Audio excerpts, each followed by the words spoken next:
Welcome to our Savvy series. I'm Catherine Magana here with Rachel Ivanovich. If you'd like to set up an initial complimentary call with us, you can reach us at 760-692-5700. And today we're going to continue the conversation on retirement planning and some mistakes to avoid. And one of the things that comes up, or one of the financial blind spots that we see a lot, is not planning for long-term care. And so long-term care can come in different forms. And as you're phasing into retirement, you're excited, to get into retirement, and what does that look like? And perhaps you're traveling or spending time with family. But you really also have to really think about, the final years and making sure your estate's in order and making sure your finances are in order. And do you need long-term care? And what does that look like for you? And everyone's a little different. I mean, you could have in-home care. You could go to assisted living. You could go to a nursing home. And depending on what you need and what you do, there's different costs that are associated with that. I think it also is very important to consider that you may need long-term care help before you're 65. True, yes. And I was reading an article, and it says, according to the National Clearinghouse for Long-Term Care Information, a person's lifetime risk of needing long-term care services in their lifetime is 1 out of 2, which I thought was really high. But they also said that remember that long-term care is something you may need before 65, that 50% of people who currently need and are using long-term care services are under the age of 65. So here we're always thinking long-term, but the reality is, yes, you need to have that plan in place. And I think this is really important to factor into your retirement planning, is that you might actually need it earlier on. Yeah.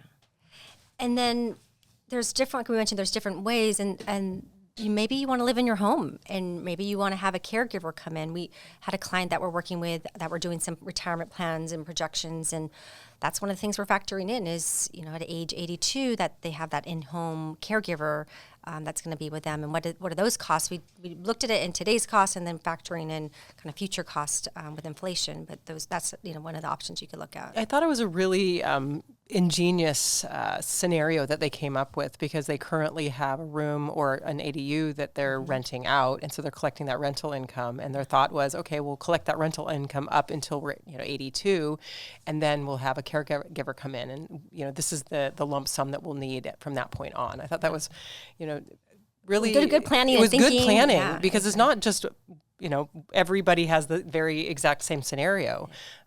As you mentioned, some you may want to stay in your home. Most people do want to stay in their homes, and the question is, will you need long-term care? And nobody really knows if you'll need it or not. So, but there are a lot of factors that you can consider, such as your family history. Well, yeah, and even, or is your family going to come in and help take care of you? Absolutely. And then again, do they want to help Can take you care rely of you? on Right? that? Well, you still have kids at home, and so you may not be able to care for an elderly parent, but maybe you can. But in terms of looking at risk factors for needing long-term care, family history, do you have any chronic conditions in your family, such as Alzheimer's or stroke or arthritis? Because we've really seen that those family history factors really kind of point to maybe you will need it, or age. People are living longer. Women are living longer than men, and so gender also factors into it. I mean, we've had some clients that have reached out to us with their aging parents and inheritances and things, and there's people are living to 90s, 95, 100, and 106. Yes. So it's like, you have to plan for this. And I think lifestyle is something also to really consider when you're looking at, will I need long-term care? Look at your history of diet and exercise. Have you taken good care of yourself? Are you doing things that set you up for a lot of risk, like skydiving, or what sort of extreme sports are you doing? So really looking at all the factors, not just family history, but also age, gender, living situation. Do you live alone, and do you actually have that built-in caregiver, or what is your his personal history look like? What does your lifestyle look like? So we had another client that we've worked with over the years, and one of the things that we looked at in their financial retirement plan was they wanted to sell their home, and then when they sell their home, they're actually going to buy into kind of an assisted living facility or home or place that has all those different levels for them. But once again, then that comes back to the tax planning with the house, and so there's a lot of moving parts of that. But that's really what they wanted to do. They wanted to make sure that both the husband and wife were covered, and then if something happens to one of them, that they still had that level of care, because their family doesn't live in the area; they live out of town, and so there are things to look at. It's yes, it's your financial assets, but also you have a lot of people have a lot of money in their homes, in their real estate.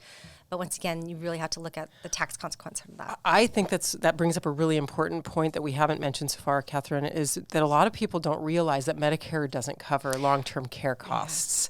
And there's a difference between Medicare and Medicaid.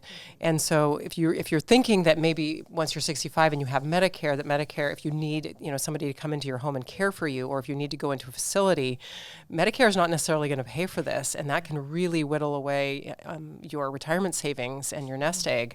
And Medicaid, I believe you have to spend down your assets to less than $30,000 before Medicaid will kick in and cover the long-term care costs. So if you have a nice estate and financial plan, and some of those things aren't going to serve you, so you want to make sure that you're either self-insured, or there's times we look at there's life insurance, or there's long-term care insurance, or there's life insurance with long-term care riders. So there's some things that are out there that we look at from a financial planning perspective. But then when you do that, you also have to factor in what are the costs, what are the premiums, because it costs money to have some of these types of insurances. And we actually had a client we worked with. They ended up looking at some life insurance with long-term care, and their premiums, the way they set it up, was for 10 years to pay the premiums, and then after that, they don't have to pay anymore, and then they have that benefit. So there's different ways. It just depends on how your plan, your assets, what you have, and then some people have enough assets where they're self-insured. Like you don't have to, you're there and you don't have to worry. Or perhaps maybe you want to be partially, self-insured and partially have some insurance coverage. So I think a question that we get often is, when should I invest in long-term care insurance, and what are the things that I should look at when I am considering a life in long-term care insurance policy? So what are some of those things that you come across, when we Catherine? look at financial retirement plans, we usually do an insurance review, and through the insurance review, it depends on your age, and yes, it's, usually we see people 50s to 65 or 70. After 70, it starts getting a little more expensive. But part of the review and kind of seeing what are your needs and what are the costs, and also getting, because each person has a different, depending on what plan we look at, the premiums that go along, or do they make a lump sum payment into this? So as we're designing this, it's really kind of depends on the client's overall situation, but that's part of the insurance review when we do the financial plan. And so some of the factors I think that's really important when you're considering a long-term care plan would be finding out what's considered an activity of daily living under the plan. So activities of daily living are the things that you will need help with, where an insurance company will actually kick in your benefits. So, for instance, transferring. I'm not an insurance expert, so do you know what the activity? You know what? I need Robert here, Sharon. That's right. He's our insurance expert with us. But yes, there's different things that they look at. And transferring, I know, is one of them. And so with that, depending on what those daily activities are, then eventually those benefits. So basically, if you can't perform two of them, for instance, if you can't bathe yourself, if you can't dress yourself, that would be two of them, I believe.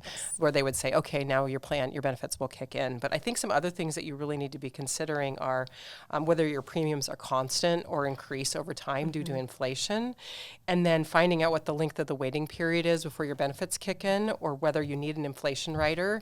And then, of course, most importantly, how long the coverage actually lasts is important to find out. And then once again, did you do something with straight long-term care, or did you do something with insurance that has the some rider? Sort of a hybrid plan? Yeah, so there's a lot of different options. It's changed a lot over the years, and the benefits have changed too. And there's also not a lot of direct long-term care providers like there were many years ago, and the cost, we've seen the costs go up, and so it's changed. I think when it first came out, it was, for those that have legacy policies, they're a really good deal.